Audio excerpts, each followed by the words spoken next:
serious now.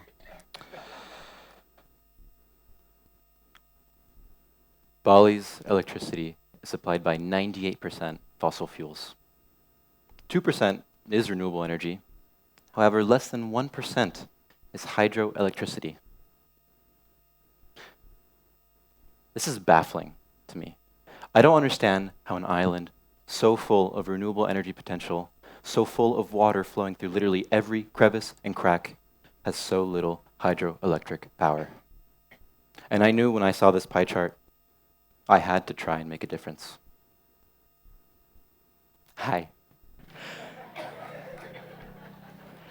I'm Louis, and for the past 8 months, I've been designing, prototyping, and testing hydroelectric turbines to try and change the statistic. And today, I'm going to tell you how I tried to do that. But before we get into it, I want to give a little bit of a background as to why I'm doing this in the first place. When I was 4 years old, I was introduced to this little thing called Lego. I'm sure we all know what it is, and I fell in love with it. Lego allowed me to take ideas in my mind and turn them into reality. I would spend 10-hour days in my mom's attic, assembling, disassembling, completely ignoring the instructions, and just taking whatever was in my mind and turning it into reality. This ability was expanded upon in 2018 when I discovered CAD and 3D printing. CAD allowed me to take my most intricate and complex ideas that would have been impossible to create with Lego, and turn them into reality. I spent about 3 or 4 years using CAD and 3D printing to create my most insane ideas: electric skateboards, acoustic levitators, and a bunch of other stuff. Greenstone is the culmination of years of learning how to prototype, test my ideas.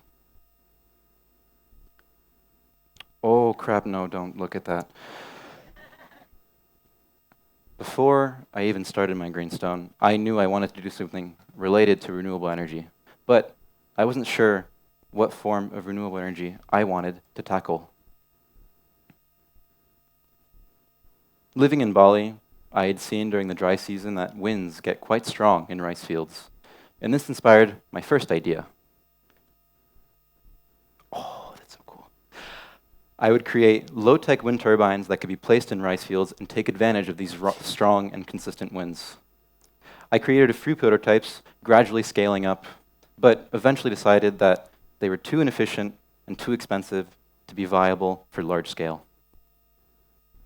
And so I went back to the drawing board, but I was posed with having to choose a different form of renewable energy, and I got something known in the engineering world as analysis paralysis.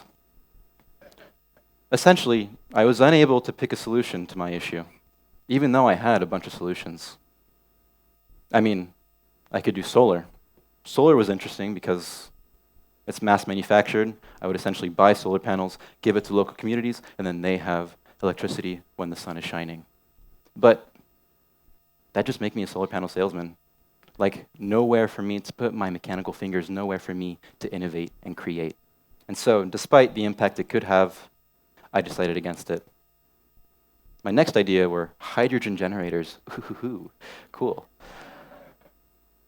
Hydrogen generators are really interesting because you can just take water, and by blowing it up, I'm not even kidding, you just blow it up and you create electricity from that.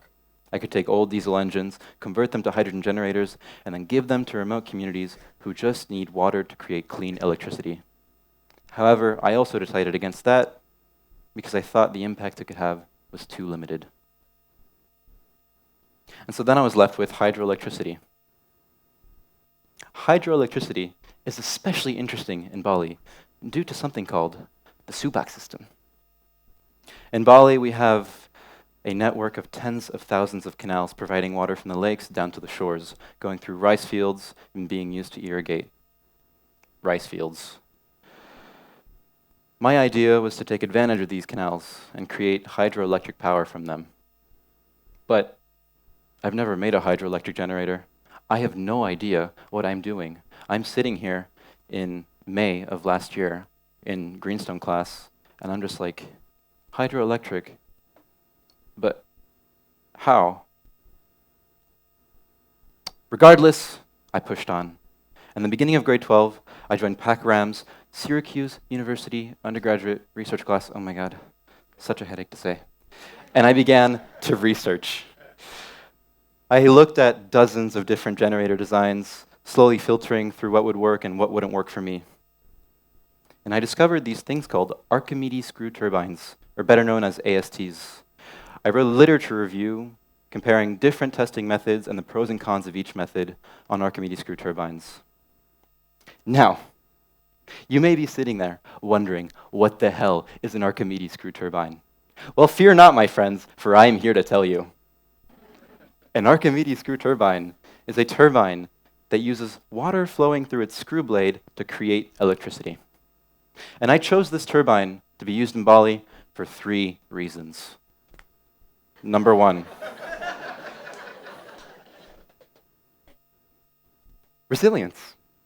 You see, Archimedes screw turbines are often used in fish farms and sewage plants because they allow large amounts of solid matter to pass through them without disturbing their operation. This is a key feature when being used in Bali because subaks are full of trash and debris. Other turbines are simply too sensitive and would immediately stop working once being put into a subak.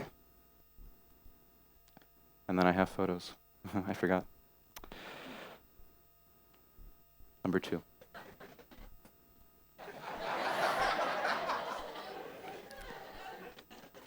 Environmental impact. ASTs are what are known as run-of-river turbines, meaning they don't impede the flow of a river to generate electricity. Simply place it into a stream, and it uses the flow of water to create electricity. Unlike other turbines, which need dams or large differences in height to work.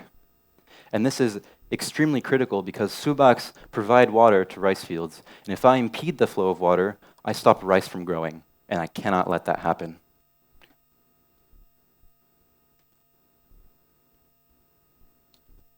Oh, crap. Number 3. Simplicity. When I started this project, I had 2 goals in mind. Number 1, have as much impact as possible. And number 2, keep the project open source, meaning free for anyone to use. And something key to those 2 principles is keeping the design simple, which is perfect, because Archimedes screw turbines are really simple to understand. A screw blade using water to spin an electric motor creates electricity. I know, so easy.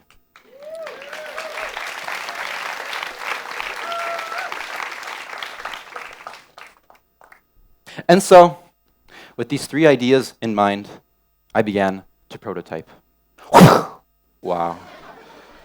This is my first prototype, made from some scrap metal, a bit of dodgy welding, and a PVC pipe that I may or may not have stolen from a construction site.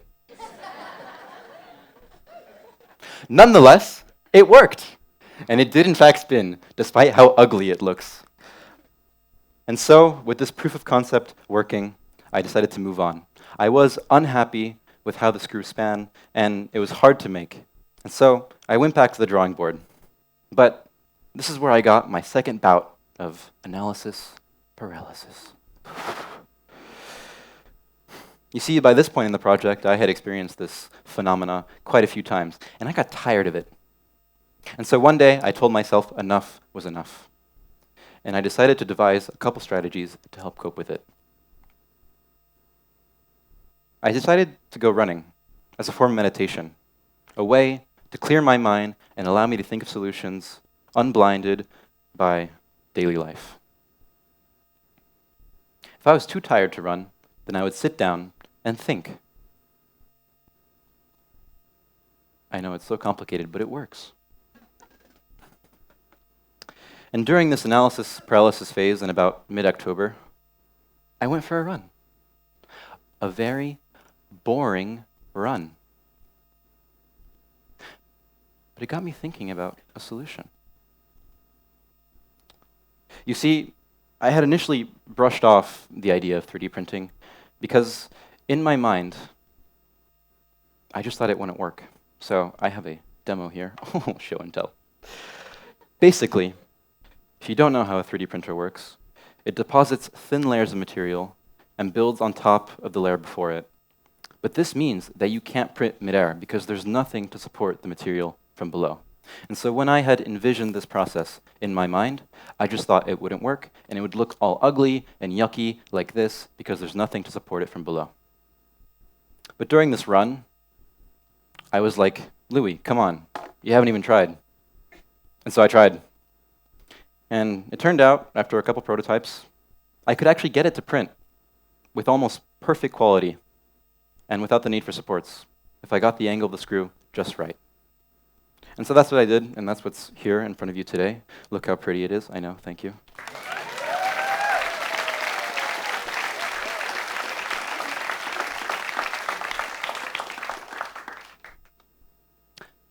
However, this presented a new issue. You see, the turbine is about 90 centimeters long, but my 3D printer is only about 20 centimeters tall, which means you can't fit the whole turbine in one print, which means you have to print it in sections. And this presents a new issue. I need to somehow attach these sections together. And so I started printing sections, and I would try to glue them together using jigs and extra parts to align them perfectly and then glue them.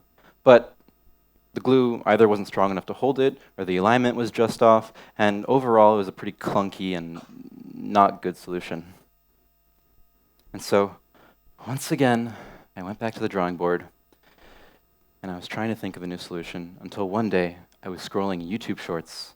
Yes, I'm just as brain-rotted as the rest of you. And I came across a plant pot. Specifically, too big, doesn't fit, basically. A plant pot. Specifically, a 3D printed plant pot with a clever twist lock mechanism in the bottom. And when I saw this, a light bulb went off in my head, and I knew I had to incorporate it into my own design. And on the very first try, it worked.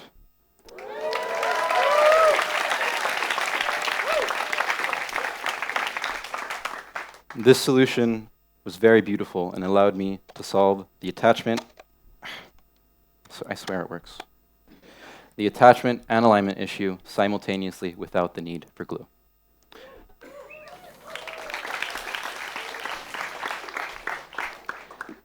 This also means that if a certain section breaks on your turbine, you can simply replace it with another section instead of replacing the whole screw. Now, with this, I began to print a whole screw blade, and then I tested it. And look, it works. Wow, so pretty.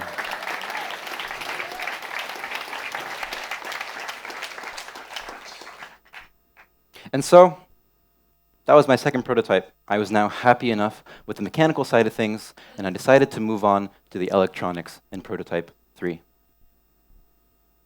I once again began my research, learning all about electronics, the different parts I would need, AC to DC converters, solar charge controllers, batteries, full bridge rectifiers, and other technical terms that make me sound smart but confuse me just as much as they do you. And so, with the help of my dad, I ordered a couple parts and then put it on the turbine. My goal was to generate about 10 watts, enough to charge a phone. But when I took it out to test in the water, I only got 5. Half of my goal. I have to admit, I was disappointed and demotivated. But nonetheless, I went for a run and thought of a solution. I ordered a more power-dense motor while being the same size as its predecessor with more power, put it on the turbine, and tested it again. And to my surprise, I got 10 watts. Yay!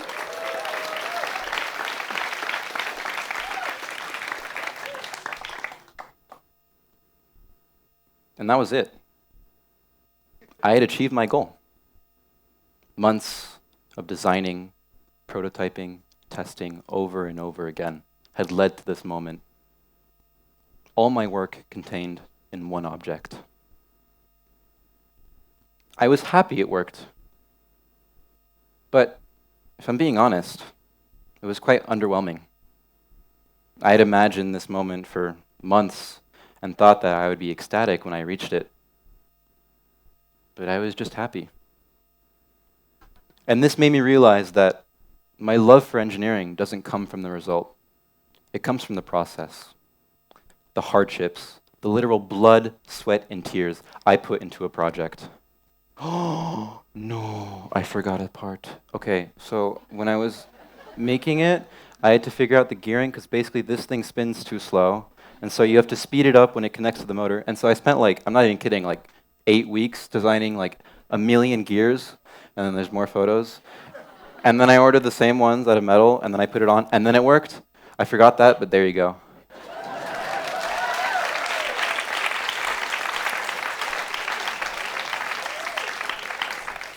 And so this is the evolution of the prototypes. We got number 1, number 2, number 3. They kind of look the same, but they work a lot better than the one before. And so anyway, yeah, I reached this moment. It was underwhelming, and I realized that my love for engineering comes from the process, the hardships, the literal blood, sweat, and tears I put into these projects.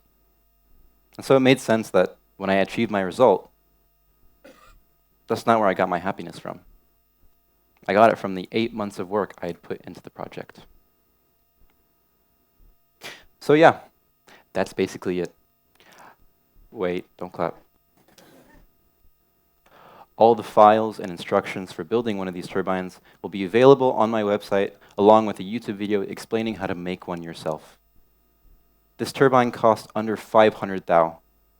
This was key because I wanted anyone to be able to make one. And these are parts that you can find in a local hardware store in Bali. It's not complicated.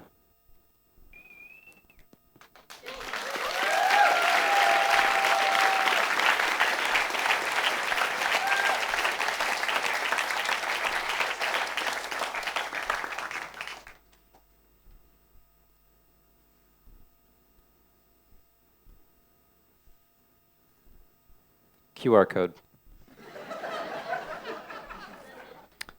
I didn't write down any thank yous because I felt as if I had worked alone on this project, but I think I'm going to thank some people because I did get some help along the way. So, number 1, parents. Merci beaucoup.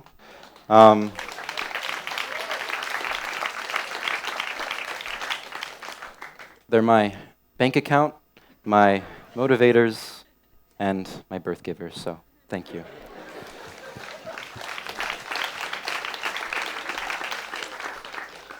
I want to thank the iHub team, Ibu Mega, Ibu Andina, Ibu Rai, Ibu Pakazar. Thank you guys. You guys were essentially my parents in the iHub, and I appreciate it. Pak Benjamin, Ibu Kate, Ibu Jess, for helping with my speech, kind of.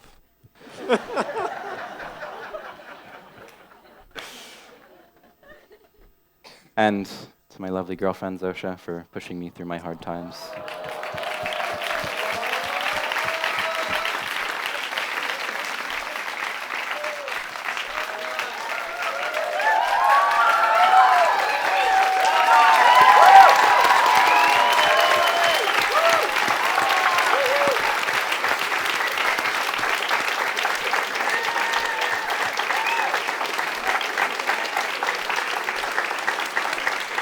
Yay.